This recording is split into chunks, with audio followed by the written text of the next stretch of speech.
মানিকগঞ্জ সেখানে গিয়েছি। মনে রাখবেন, ফিলিস্তিন যাইতে হলে ইসরায়েলের কোনো ভিসার প্রয়োজন নেই। ইসরায়েলের কোনো ভিসা দিয়ে ফিলিস্তিন যেতে হয় না। তাহলে আপনারা যে একটা টোকেন প্রচার করেছেন যেখানে ইসরায়েলের স্টেটের কথা লেখা আছে, উত্তর শুনুন। আরব বিশ্ব ইসরায়েলের সাথে একবার যুদ্ধে জড়িত হয়েছিল। তখন এই যুদ্ধ বন্ধ করার স্বার্থে একটা শান্তি চুক্তি হয়েছিল। সে চুক্তির মধ্যে এটা একটা চুক্তি হয়েছিল যে মসজিদুল আকসা এটা কন্ট্রোল করবে জর্ডানের সরকার। এই চুক্তি মোতাবেক আজও পর্যন্ত যারা মসজিদুল আকসায় যেতে চায় তারা জর্ডানের পারমিশন তথা জর্ডান থেকে ভিসা নিয়ে যেতে হয়। আমরাও সেই ধারাবাহিকতায় জর্ডান থেকে মসজিদুল আকসায় যাওয়ার পারমিশন তথা ভিসা সেটা নিয়ে ওইখানে রওনা দিয়েছি আল আকসা মসজিদের উদ্দেশ্যে। এখন যেতে হলে আপনাকে অবশ্যই সেই ইসরায়েলের এরিয়া ক্রস করতে হবে, এছাড়া বিকল্প কোনো রাস্তা আপনার হাতে নাই। আপনি যদি বলেন আমি সৌদি আরব যাব কিন্তু ইন্ডিয়ার উপর দিয়ে যাব না, তাহলে এক ধরনের একটা কষ্টদায়ক বিষয়টা। সেই বঙ্গোপসাগর পার হইয়া তাও তো ইন্ডিয়ার সাগর পড়তেও পারে। আপনি যদি বলেন আমি সৌদি আরব যাব, ভারত পাকিস্তানের আকাশ ব্যবহার করব না, এটা এক ধরনের আমাদের জন্য অসম্ভব। ফিলিস্তিন যেতে হলে অবশ্যই আপনাকে ইসরায়েলের বর্ডার ক্রস করে যেতে হবে।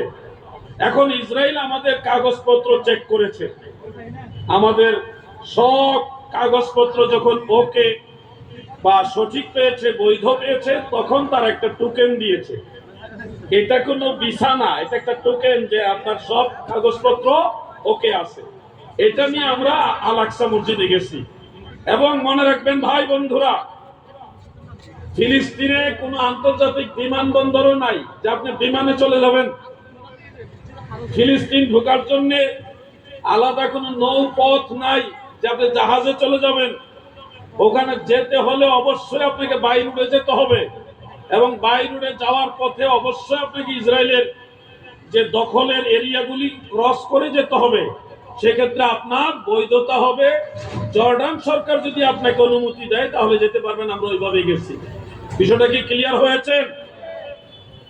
আমাদেরকে যারা বলছেন ইসরায়েল গেছেন কেন, তাদেরকে বলবেন হজ করছেন নি? জি, হজে গেছেন। ভারতের উপর দিয়ে গেছেন কেন? স্লোগান তো দেন দিল্লি না ঢাকা, ঢাকা ঢাকা। তো দিল্লি যেহেতু পছন্দ করেন না, হজে যাওয়ার সময় তো দিল্লি আর মুম্বাইয়ের উপর দিয়ে যাওয়া লাগে। কেন যান ওখানে ভারতের উপর দিয়া? এগুলি হলো এক শ্রেণীর মানুষ সমালোচনায় কোনো ক্লো পায় না। তো আর এমন এক টাইমে গেছি মিয়া ভাই, কি একটা টাইম জানেন, যেই টাইমে তার একটা ভুয়া মসজিদের ভিডিও চিত্র প্রকাশ করছে যে আল আকসা মসজিদ ভেঙে ফেলছে। নিশ্চয় আপনাদের কাছে ভিডিওগুলি এসছে। একটা গ্রাফিক্স এআই প্রযুক্তি দিয়ে একটা গ্রাফিক্স তৈরি করেছে, ছবি যেখানে দেখাচ্ছে মসজিদুল আকসা ভেঙে ফেলেছে। ভিডিও প্রচার করতেছে আল আকসা মসজিদ ভেঙে ফেলেছে। আল্লাহর কি দয়া, ওই এট এ টাইম আমরাও মসজিদুল আকসা, আমরা তো আর তাদেরকে মিল করে ওখানে যাই নাই। আমাদের প্ল্যান আগের থেকেই, 6-7 মাস আগের থেকে প্ল্যান, আমরা আল আকসা যাবো। মানে বেটে বলে মিলে গেছে আর কি। যে সময় তারা ব্যবসা করবে, আল আকসা মসজিদ ভেঙে ফেলছে, তোমরা টাকা দাও, আমরা টাকা পাঠাবো, এই ব্যবসা যখন তারা রমরমা করবে, ঠিক এই টাইমে আল্লাহ তাআলার দয়ায় আমরা আল আকসা মসজিদে হাজির। এখন আমাদের আত্মীয় স্বজনরা আমাদের জিজ্ঞাসা করে আপনারা কই গেলেন? মসজিদুল আকসা তো ভেঙে ফেলছে, আপনারা কই গেলেন? আমরা কই না ভাঙছে না। এমন একটা আমাদের আত্মীয় স্বজন, বন্ধু বান্ধব, ফ্রেন্ড সার্কেল যারা আছে তাদেরকে জানান দিলাম যে আল আকসা মসজিদ ভাঙে নাই, অক্ষত আছে, এটা নিরাপদ আছে, ভাঙে নাই। যুদ্ধ চলতেছে হলো রাফা এবং গাজায়, ওইখানে যুদ্ধ চলতেছে। আমাদের মেসেজটা ক্লিয়ার। এখন এই মেসেজ দেওয়ার কারণে ওই যে আল আকসা মসজিদ ভাঙ্গার ভিডিও এবং ছবি যারা প্রচার করছে, এই ব্যবসায়ীদের ব্যবসার মধ্যে ঠাড়া পড়ছে।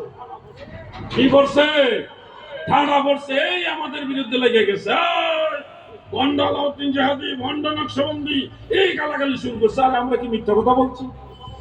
আমাদের সুন্নিদের মাঝে দুই একজন কয় যদিও মসজিদুল আকসা ভাঙছে না, আপনাদের এটা বলার দরকার আছিল কি? হ্যাঁ, মসজিদুল আকসা ভাঙ্গে নাই, আমরা নিজের চোখে দেখতেছি, পরের চোখে না, মিডিয়াতে না, ডাইরেক্ট ওখানে নামাজ কালাম পড়তেছি, ভাঙে নাই। সারা বাংলাদেশ প্রচার করে ফেলছে মসজিদুল আকসা ভেঙে ফেলছে, এরপরও আমরা কেন বললাম যে ভাঙে নাই? এইটা হয়েছে আমাদের দোষ। এই দোষটা ঠিক আছে না? কি আজব বাঙালি, সত্য কথা বললো বিপদ। ওই সময় আমরা কেন বললাম যে মসজিদুল আকসা ভাঙে নাই, অক্ষত আছে, নিরাপদ আছে? এটা হয়েছে আমাদের দোষ।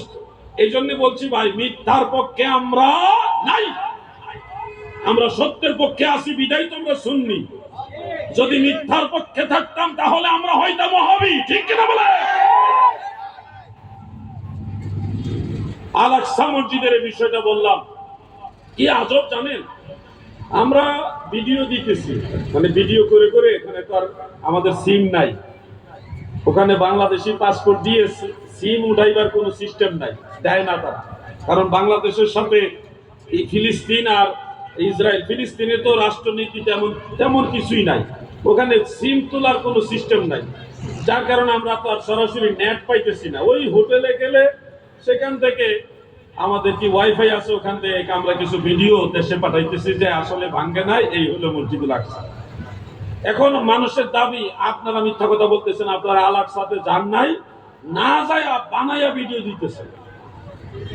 শেষে কি করবো, আরেকজন লোকের ধরলাম, ভাই আপনার সিম আসেনি, হ্যাঁ আপনার আছে কিনা, ইন্টারনেট ডাটা আছে কিনা, ওই লোকের থেকে হটস্পট নিয়ে তারপরে লাইভ দিয়া বাঙালিরে বুঝাইছি যে না, আমরা সত্যি সত্যি আইছি। কোথায় যাব? দুঃখ। এই কথাটা বললাম আপনাদেরকে, এই কারণে বললাম যে আমাদের সুন্নিদের ভিতরে অনেকের প্রশ্ন, যার কারণে বলা দরকার। আপনারা কি অসন্তুষ্ট হয়েছেন? এই বিষয়গুলি ক্লিয়ার না করলে অনেকে মনে করবে আসলেই তো গেছে কেন। আর আমি আলাউদ্দিন জিহাদি এমন একজন ব্যক্তি, আমি এই হারাম টাকা, হারাম খাবার, এগুলি থেকে বিরত থাকি। আল্লাহ আমাকে এতটা অসহায় বানান নাই যে হারাম খাইতে হবে।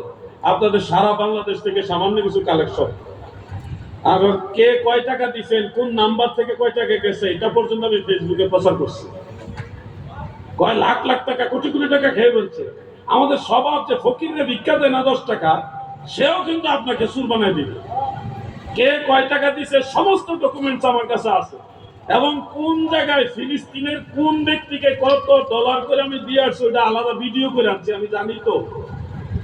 আমি জানি তো একবারে টাকা দিতেছি, এটা আলাদা ভিডিও করে আনছি, যেন আমি হিসাবটা কেউ চ্যালেঞ্জ করলে তাকে বুঝাই দিতে পারে। আলাউদ্দিন জিহাদি ওই ত্রাণের টাকা চুরি করে দেখা বন্ধু হওয়া সত্ত্বেও তাকে আমি বাদ দিয়ে দিয়েছি। চোরের সাথে আমার বন্ধুত্ব থাকতে পারে? আল্লাহ তাআলা আমাদের বুঝার তৌফিক দেন, আমিন।